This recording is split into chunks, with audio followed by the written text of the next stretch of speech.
السلام علیکم ورحمۃ اللہ وبرکاتہ۔ تین لوگ ایسے ہیں کہ جن کی نماز خدا کی بارگاہ میں قبول ہی نہیں ہوتی ہے۔ حضور صلی اللہ تعالیٰ علیہ وسلم کی حدیث میں یہ موجود ہے، ابن ماجہ کی حدیث ہے، حضرت ابن عباس رضی اللہ تعالیٰ عنہما سے یہ روایت موجود ہے کہ تین لوگ ایسے ہیں کہ جن کی نماز ان کے سر سے ایک بالشت کے برابر بھی اوپر بلند نہیں ہوتی ہے۔ یعنی تین لوگ ایسے ہیں کہ جب وہ نماز پڑھتے ہیں تو ان کی نماز خدا کی بارگاہ میں جائے یہ تو بہت دور کی بات ہے، ان کے سر سے ایک بالشت جس کو ہم یہ نا ایک بالشت یہ پورا ہوتا ہے نا، ایک بالشت کے برابر بھی ہمارے سر سے نماز اوپر نہیں اٹھتی ہے۔ یہ حدیث میں موجود ہے، بندہ جب نماز پڑھتا ہے تو اس کی نماز پہلے آسمان پر، دوسرے آسمان پر، تیسرے آسمان پر، اس طرح وہ بلندیوں پر جاتا ہے اور پھر خدا کی بارگاہ میں وہ نماز قبول ہوتی ہے۔ لیکن اگر تین لوگ ایسے ہیں کہ جب وہ نماز پڑھتے ہیں تو ان کی نماز ان کے سروں سے اوپر ہی نہیں جاتی، چہ جائے کہ نماز خدا کی بارگاہ میں قبول ہو۔ کون سے وہ تین لوگ ہیں؟ اس کو جاننے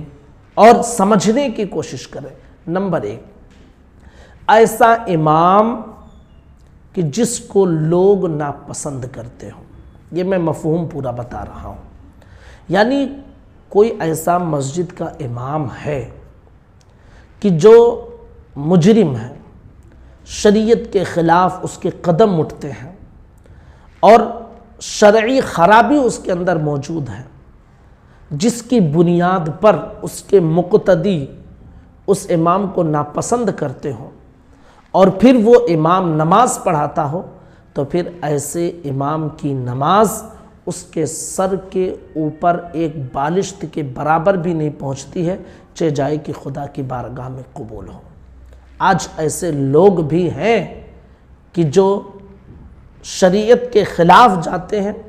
اور پھر جب انہیں منصب امامت سے ہٹایا جائے تو وہ فتنے اور فساد پیدا کر دیتے ہیں۔ ہاں، واقعی اگر اس امام کے اندر شرعی کوئی خرابی نہیں ہے، کوئی حسد جلن کی بنیاد پر امام سے بغض و عناد دشمنی رکھتا ہے تو پھر یہ مسئلہ نہیں ہوگا۔ شرعی خرابی موجود ہے اگر اس کے اندر اور پھر وہ امامت کرتا ہے تو پھر مسئلہ یہ ہے کہ اس کی نماز قبول نہیں ہوگی۔ نمبر 2، ایسی عورت جو اس حال میں رات گزارے کہ اس کا شوہر اس سے ناراض ہو۔ آج ہمارے گھروں میں شوہر اور بیوی کے درمیان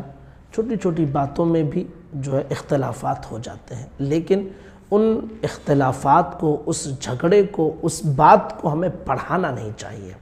اسے لمبا نہیں کرنا چاہیے کہ ہم بات نہیں کریں گے، قطع تعلق کر لیں گے، چھوڑ دیں گے، طلاق دے دیں گے، نہ جانے کیا کیا۔ تو فرمایا گیا اگر کوئی عورت ایسی ہے کہ جس کا شوہر اس سے ناراض ہے اور اسی حال میں وہ عورت رات گزار رہی ہے تو پھر اس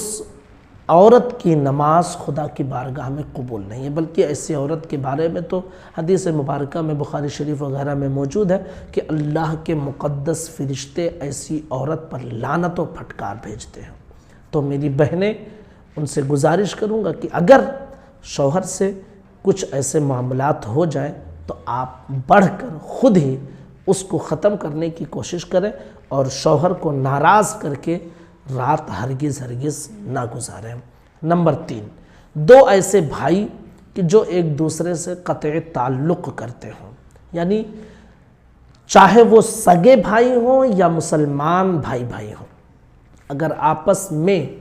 وہ لوگ قطع تعلق رکھتے ہیں، یعنی ایک دوسرے سے بات نہیں، ایک دوسرے سے رشتہ نہیں، ایک دوسرے سے دوری بنائے ہوئے ہیں، ایک دوسرے سے جھگڑا کیے ہوئے ہیں، تو پھر ایسے لوگوں سے خدا ایسے لوگوں کی نماز کو خدا قبول نہیں کرتا ہے، اس لیے کہ اسلام میں صلہ رحمی کا حکم دیا گیا ہے، یعنی آپس میں جڑنے کا حکم دیا گیا ہے، اور جو لوگ قطع تعلق کرتے ہیں ایسے لوگوں کو خدا ناپسند کرتا ہے۔ اس لیے اگر کسی سے کوئی جھگڑا فساد کسی بنیاد پر ہو جائے تو پھر آپ، ظاہر سی بات ہے انسان ہے، ناراضگی ہو گئی، پھر آپس میں ایک دوسرے سے مل جائیں، اس ناراضگی کو دور کر لیں۔ کیونکہ اگر ناراضگی آپ دور نہیں کریں گے بات بڑھتی جائے گی، اور بات اتنی بڑھے گی کہ آپ جو نمازیں ادا کرتے ہیں وہ نماز بھی خدا کی بارگاہ میں قبول نہیں ہوگی۔ تو یہ 3 باتیں تھیں، اگر ہم میں سے کسی کے اندر بھی اس طرح کی کوئی بات ہے تو اسے دور کریں اور ایک اچھا مسلمان اور سنت کے مطابق رہنے والا انسان بنائیں۔ السلام علیکم ورحمۃ اللہ وبرکاتہ۔